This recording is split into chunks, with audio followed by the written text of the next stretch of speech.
আসসালামু আলাইকুম।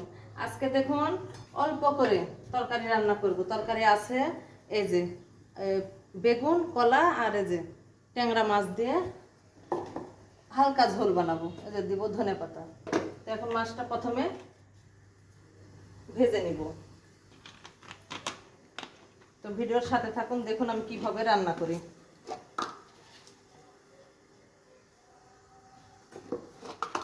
তো দেখুন মাছটা ভেজে নেব।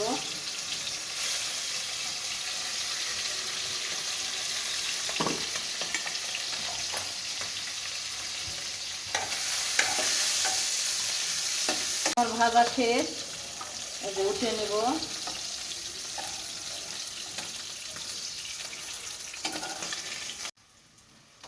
তো দেখুন পেঁয়াজ দিয়ে দিয়েছি। এখন সব মশলা দিয়ে দেব। লবণ, মশলা, আদা রসুন জিরা, মরিচ দিয়ে দেবো। হলুদ।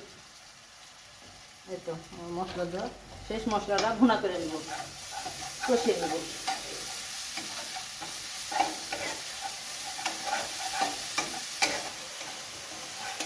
দেখুন মশলা কষানো শেষ, দিয়ে দেবো এই যে বেগুন আর কলা।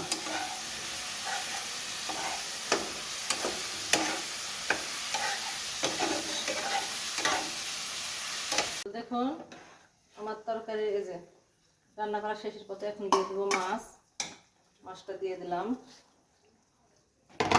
দিব ধনেপাতা,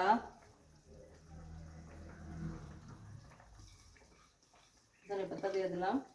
তো আর 3 মিনিট জাল দিয়ে নামালিব। তো দেখুন তরকারিটা রান্না করা শেষ।